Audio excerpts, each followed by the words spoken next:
Good morning guys, welcome back to the channel. I hope you're all keeping safe and well. In today's video we're going to be looking at the wastewater services. It's going to be another technical video which I know you guys really appreciate. We've already covered the electrics and we've covered the water services, and in today's video I want to cover the waste services. I get a lot of questions from people asking me what I did with my water tanks and waste tanks, how I connected the waste from the sink and the shower to the waste tank underneath. And I think looking back over my videos there's probably a little bit that's missing there, which is why you guys are asking me so many questions. So today's video I'm hopefully going to fill in all the blanks. We're going to have a detailed look at the waste services underneath the van, how I've connected the sink and the shower, and I'm also going to give you a couple of little schematics and explain why I've done certain things the way that I've done them. And then hopefully that'll give you lots of information and help you with your builds. So first of all, in the van, what have I got that I need to get rid of wastewater from? Well, I've got my kitchen sink, of course. Obviously there's wastewater from that, and I've also got the shower here in the shower cubicle. We've got wastewater that we need to get away from that. Now the shower tray is really low on the ground, it's right on the floor of the van, so the waste outlet from the shower tray has definitely got to go straight through the floor of the van to outside, to underneath. So that really made me think, well yeah, I definitely need a wastewater tank that's underneath the belly of the van.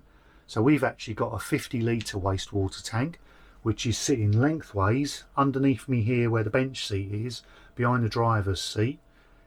In the chassis, between the sill of the van and the first main chassis rail, there's a space there where we could get a 50-litre long sort of coffin style tank fitted and bolted underneath the van. So that's where our wastewater tank sits. So it's relatively easy to get a wastewater pipe from the shower, drill a hole through the floor and then put a pipe underneath the van and make a connection onto the end of that tank underneath, and we'll have a look at that in a second, how I've done that. And then with the sink, again, the wastewater tank is underneath, so we took a waste from the sink, we took that down underneath the van, we drilled a hole in the floor underneath the kitchen cupboard, and then I've got a waste pipe that comes across the van and into the side of the tank. Now there was a couple of obstacles there because obviously you've got the chassis rails of the van underneath that we had to get around, and there's also the prop shaft. Our van is rear wheel drive, it's got a rear differential, so from the engine to the rear wheels there's a prop shaft that runs all the way down the van, and we had to get past that. So we'll have a look underneath the van and I'll show you how I did that.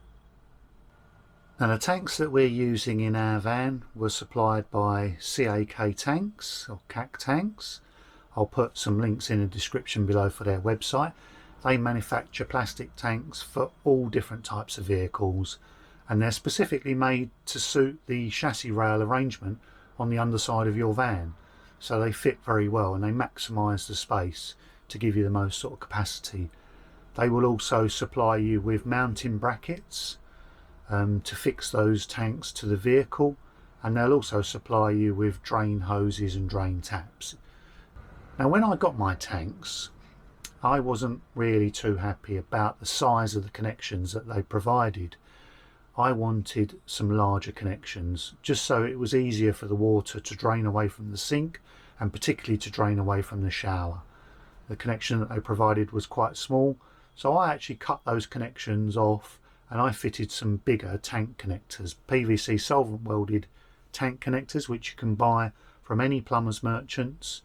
I simply drilled a hole with a starrett cutter into the tank, and then I fitted a much bigger sort of solvent welded connection just to give me you know, a larger connection to the tank, meaning the water would flow away a lot easier.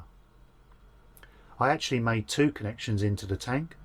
I made a connection for the shower tray and I also made a separate connection for the sink. And the reason I did that was because the shower tray is quite low on the floor here.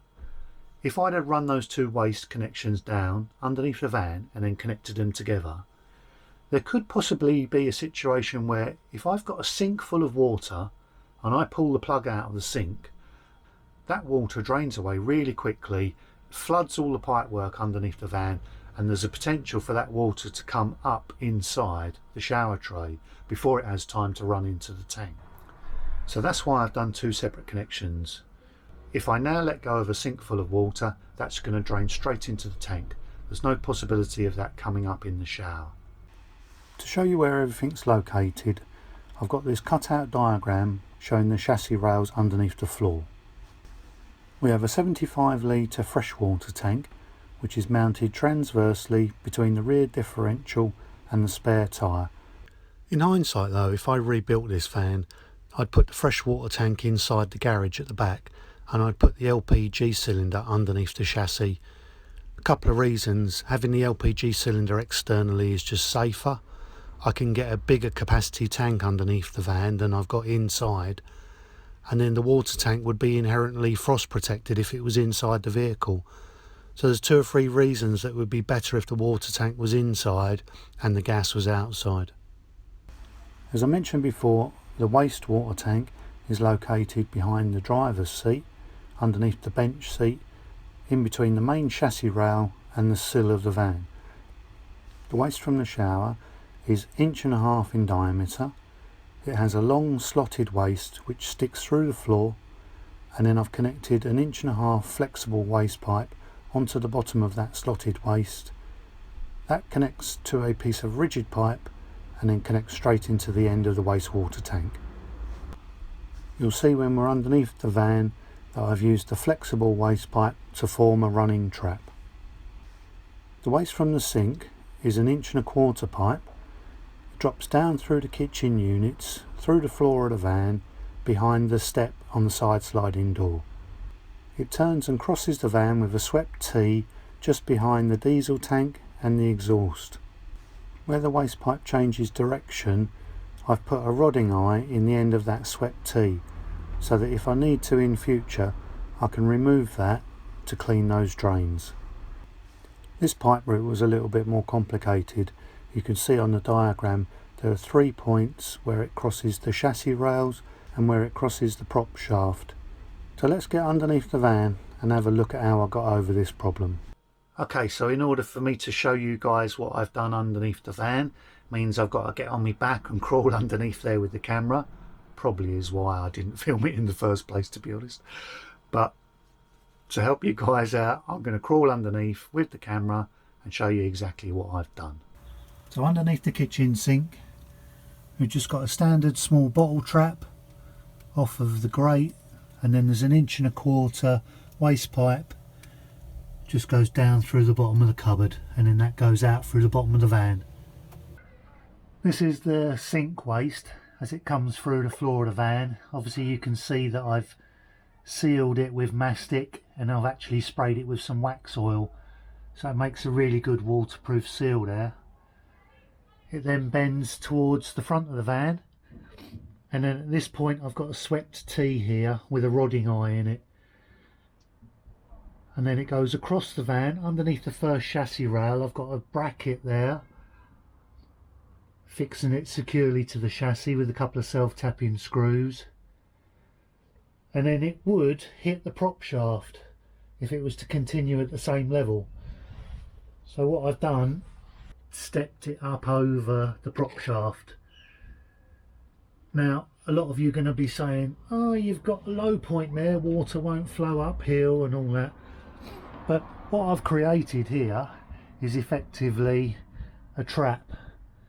Because yes, I know this section of pipe is going to constantly have water in it, but when you open the sink and let a load of water out, this is just going to flow into the tank. And that's the sole reason I put this rodding eye here, because there may be some food waste or solids collecting this pipe potentially, but at least at this point here I can open that rodding eye and I can clean this out if I need to. And then if we go further down, you'll see where I've connected onto the tank, I've got a McAlpine compression straight joint there, which is a mechanical joint that I can break. If I need to drop the tank to clean the tank out, I can break that joint there and obviously disconnect the pipework. All of the other pipes along this route are solvent weld fittings, they're glued fittings, so it's a permanent installation. I think you can see at the bottom of the tank there, I've got a flexible hose connection coming off the lowest point, and then that goes to a drain tap which is just secured to the sill of the van. What I did when I fitted the drain tap and the freshwater tap was to get a little L bracket, stainless steel L bracket, screw it into the sill here with some self-tapping screws, and then that was secure enough to hold the drain tap with some zip ties through there. And then there's a short piece of flexible hose that just connects onto the bottom of the drain tank there. And that's obviously how we drain out our grey water. And then it's simply just a matter of opening this valve. Oh, do one hand.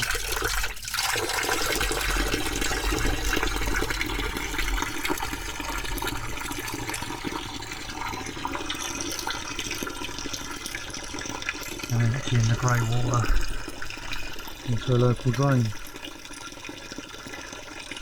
And it's only a bit of washing up liquid in there, it's nothing nasty.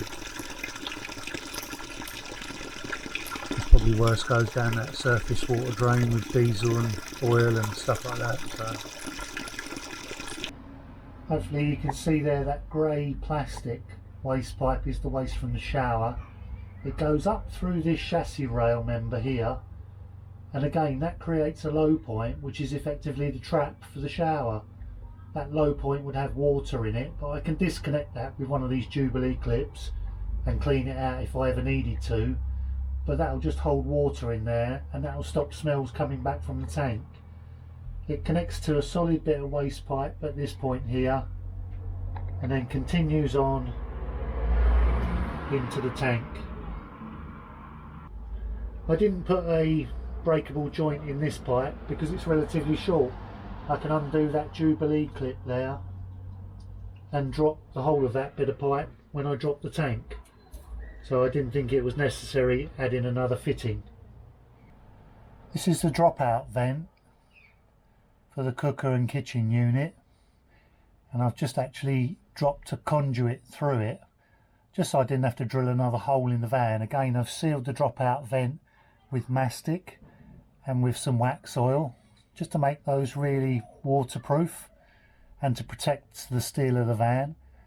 This conduit's got the electric controls for the level gauge coming through the conduit. I've secured it to the van in plenty of places so that it's not going to be flopping around, and then it goes across the van, again more cable ties, and then into that junction box over there where it then splits and goes to the waste tank, and it also goes all the way down the van to the freshwater tank.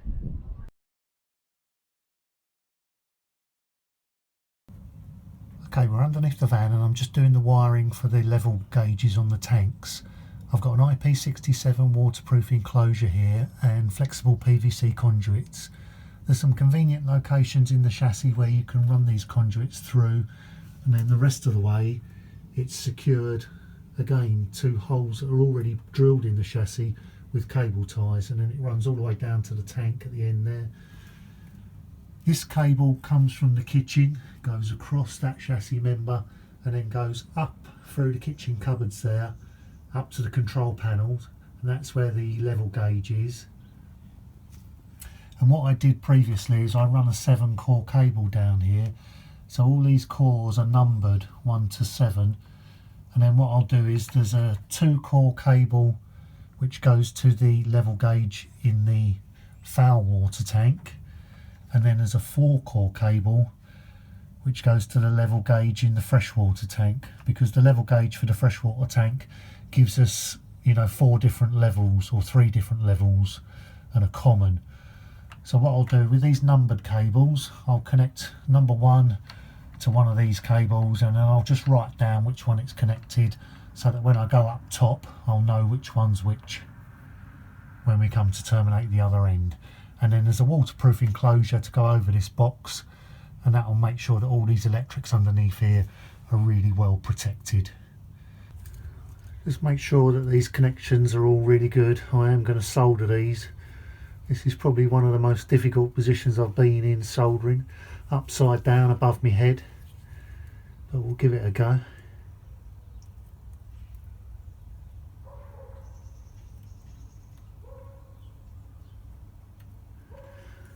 Nice.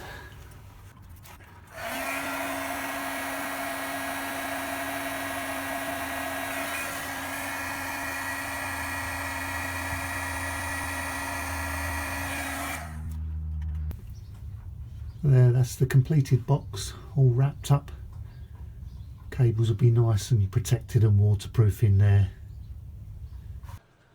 So there we go guys, I hope that's cleared up some of the questions that you've been asking me on the waste system and how I connected those tanks underneath.